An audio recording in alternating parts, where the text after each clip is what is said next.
Hello నమస్తే, నా పేరు సౌమ్య. ఈ రోజు సంపదస్ ఫైనాన్స్ ఫాస్ట్ ఫార్వర్డ్ లో హెడ్లైన్స్ కి స్వాగతం. రియల్టర్స్ కు మరోసారి ఆకాశంలో చుక్కలు లెక్క పెట్టిస్తున్నారుగా.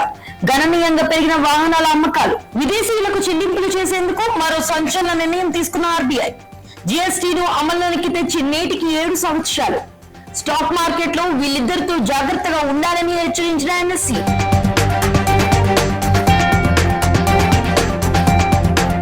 గణనీయంగా పెరిగిన వాహన విక్రయాలు, జూన్ నెల వాహనాల సేల్స్ డేటాను విడుదల చేసిన ఆటోమొబైల్ కంపెనీస్. 2 వీలర్ మరియు 4 వీలర్ కంపెనీల సేల్స్ పెరిగాయని వెల్లడి చేసిన వాహన తయారీదారులు. డాలర్ ఆధిపత్యానికి గడ్డి కొట్టేందుకు మరిన్ని చర్యలు చేపట్టిన ఆర్బీఐ. ఆసియన్ దేశాలతో క్రాస్ బోర్డర్ పేమెంట్స్ ను సులభతరం చేయడం కోసం ఒక టెక్నాలజికల్ ప్లాట్ఫామ్ ను ఆవిష్కరించిన మన దేశ సెంట్రల్ బ్యాంక్.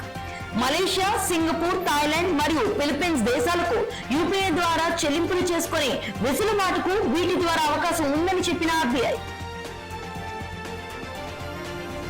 నెంబర్ 3, జూన్ నెలలో వ్యాపార పరిస్థితుల్లో కాస్త మెరుగుదలను సూచిస్తున్న హెచ్ఎస్బీసీ పిఎంఐ డేటా. మే నెలలో కాస్త తగ్గుముఖం పట్టినా కూడా జూన్ నెలలో కాస్త మెరుగుదల అనేది కనబడుతుంది. కంపెనీల దగ్గర నుండి కొత్త ఆర్డర్లు మరియు ఉత్పాదకత కూడా పెరగడం వల్ల పిఎంఐ డేటా కాస్త ఇంప్రూవ్ అయిందని విశ్లేషిస్తున్న నిపుణులు. వివాద్ సే విశ్వాస్ యాక్ట్ స్కీమ్ ను పొడిగించిన కేంద్ర ప్రత్యక్ష పన్నుల బోర్డు. గతంలో ట్యాక్స్ పేయర్స్ లిటిగేషన్ ఉంటే వాటిని పరిష్కరించుకోవడానికి వెసులుబాటుగా ఈ స్కీమ్ ను ప్రవేశపెట్టిన కేంద్రం ఈ ప్రాసెస్ పరిధిలో పెండింగ్ లో ఉన్న కేసులన్నిటినీ సెప్టెంబర్ 30, 2024 లోపు పరిష్కరించుకోవాలని చెప్పిన ఆర్థిక మంత్రిత్వ శాఖ. మరోసారి సంచలన నిర్ణయానికి తెరలేపిన మహారాష్ట్ర రెరా. దివాలా తీసిన రియల్ ఎస్టేట్ ప్రాజెక్ట్స్ లో హోమ్ బయర్స్ కి అత్యంత ముఖ్యమైన ప్రాధాన్యత ఉంటుందని చెప్పిన real estate authority. Housing projects లో ప్రభుత్వ ఏజెన్సీలు, బ్యాంకుల కన్నా క్లైంట్ సెటిల్మెంట్ లో ఫస్ట్ ప్రయారిటీ ఇంటి కొనుగోలుదారులకు ఉండాలని చెప్పిన రెరా. మరోపక్క ప్రాపర్టీ రిజిస్ట్రేషన్ ప్రాసెస్ ను డిజిటల్లీ ట్రాన్స్ఫార్మ్ చేయాలని ఆదేశాలు జారీ చేసిన ఉత్తరప్రదేశ్ ముఖ్యమంత్రి. ఈ రోజుకి జీఎస్టీను అమల్లోనికి తెచ్చి 7 సంవత్సరాలు గడిచాయి. ఈ సమయంలో అనేక మార్పులు చేర్పులు చోటు చేసుకుని ప్రపంచంలోనే అత్యంత విశిష్టమైన టాక్సెస్ గా నిలిచిన జీఎస్టీ అలాగే ఈ రోజు చార్టెడ్ అకౌంటెంట్ డే గా సెలబ్రేట్ చేసుకోవడం జరిగింది. రియల్ ఎస్టేట్ రిజిస్ట్రేషన్ లో దూసుకుపోతున్న ముంబై. 12 సంవత్సరాల గరిష్ట స్థాయిలను తాకిన రిజిస్ట్రేషన్స్. ఒక జూన్ నెలలోనే దాదాపు 11,400 రిజిస్ట్రేషన్ జరగడం విశేషమని తెలిపిన నైట్ ఫ్రాంక్ సంస్థ. ముంబై మార్కెట్ లో ధరలు ఎక్కువగా ఉన్నా కూడా కొనుగోలుదారులు ఇంకా మక్కువ చూపడం విశేషమని భావిస్తున్న నిపుణులు. Credit, phone pay, Amazon pay మరియు పేటిఎం ద్వారా క్రెడిట్ బిల్లుల చెల్లింపులకు ఇక కాలం చెల్లింది. ముఖ్యంగా హెచ్డిఎఫ్సి బ్యాంక్, యాక్సిస్ బ్యాంక్ మరియు ICICI bank credit card bill payments ను చెల్లించడానికి అవ్వదు అని వెల్లడి చేసిన బ్యాంకులు. ఇటీవలే ఆర్బీఐ ఇచ్చిన మార్గదర్శకాలు అనుగుణంగా భారత్ బిల్ పే నెట్వర్క్ తో అనుసంధానం అవ్వకపోవడంతో ఈ చిక్కులు తప్పవు అని భావిస్తున్న నిపుణులు. మరోపక్క SBI, Kotak bank, bank of Baroda, IndusInd bank, Canara bank ఇంకా మరికొన్ని బ్యాంకులు బీబీపీఎస్ తో ఇప్పటికే అనుసంధానం జరిగాయి. మరోసారి పలు కోఆపరేటివ్ బ్యాంకులపై కొరడా జులిపించిన బ్యాంకింగ్ రెగ్యులేటర్.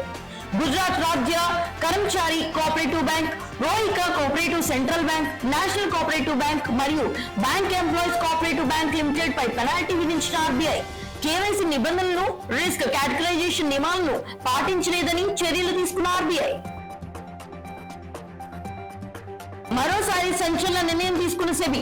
బ్రోకర్స్ నుంచి మార్కెట్ ఇన్ఫ్రాస్ట్రక్చర్ ఇన్స్టిట్యూషన్స్ వసూలు చేసే చార్జెస్ లో పారదర్శకత ఉండాలి, అలాగే అందరి నుంచి వసూలు చేసే చార్జెస్ కూడా సమంగా ఉండేలా చూడాలని చెప్పిన సెబీ. మరో ముఖ్యమైన అప్డేట్ లో పాసివ్ ఫండ్స్ ను సులభతరంగా రెగ్యులేషన్ ను ప్రవేశపెట్టే ఆలోచనతో కన్సల్టింగ్ పేపర్ ను విడుదల చేసిన మార్కెట్ రెగ్యులేటర్. స్టాక్ మార్కెట్ లో ఇద్దరి స్కామ్ స్టాక్స్ పై వాషరీ నోట్ ను విడుదల చేసిన ఎన్ఎస్సీ. స్టాక్స్ భారత్ మరియు ఫిన్ ఆల్గరిథంలతో జాగ్రత్తగా ఉండాలని హెచ్చరించిన నేషనల్ స్టాక్ ఎక్స్చేంజ్. ఇప్పటికీ ఇలాంటి వాళ్ళతో జాగ్రత్తగా ఉండాలి అని పలు మార్పులు, అనేక హెచ్చరిక జారీ చేసిన సెబీ మరియు ఎన్ఎస్సీ. పలు స్కీమ్లకు ఫండ్ మేనేజర్లను మార్చిన Edelweiss AMC, Sundaram AMC, Motilal Oswal AMC, ICICI AMC. ముఖ్యంగా 15 స్కీమ్లో మేనేజర్లు మార్చిన ఎడల్వైజ్ ఏఎంసీ, అదే విధంగా దాదాపు 9 స్కీమ్లో ఫండ్ మేనేజర్లు మార్చిన సుందరం ఏఎంసీ, అలాగే దాదాపు 13 స్కీమ్లలో మార్పులు చేసిన మోతీలాల్ ఓజ్వాల్ ఏఎంసీ, మరోపక్క కేవలం ఒక్క ఫండ్ కి మార్పులు చేసిన ఐసిఐసిఐ ఏఎంసీ. మరోసారి కనిష్ట స్థాయిల వైపు పరుగులు తీస్తున్న స్టాక్ మార్కెట్ సుశీలు 130 పాయింట్ల లాభాలతో నిఫ్టీ 24,140 వద్ద ముగియగా సుమారు 450 పాయింట్ల లాభాలతో 79,500 వద్ద ముగిసిన 30 స్టాక్ల సెన్సెక్స్ సూచి. ఈ రోజు ఎక్స్పైరీ ఉన్న బ్యాంక్ ఎక్స్ మాత్రం స్వల్ప లాభాలతో 59,900 దగ్గర ట్రేడ్ క్లోజ్ అయింది.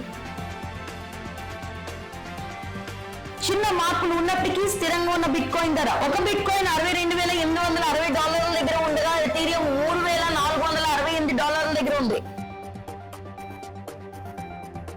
స్థిరంగా ఉన్న బంగారం ధర 10 గ్రాముల బంగారం 71,600 దగ్గర ఉండగా 1 కేజీ సిల్వర్ 89,795 దగ్గర ఉంది. ఈ వీడియో కనుక మీకు ఇన్ఫర్మేటివ్ అనిపిస్తే please like, share and subscribe. మీకు ఇందులో ఏమైనా డౌట్స్ ఉంటే కింద కామెంట్ సెక్షన్ లో మెన్షన్ చేయండి. ఇవి ఈ రోజు ఫైనాన్షియల్ అప్డేట్స్. మళ్ళీ తిరిగి రేపు ఫైనాన్షియల్ అప్డేట్స్ తో కలుద్దాం. అంతవరకు సెలవు.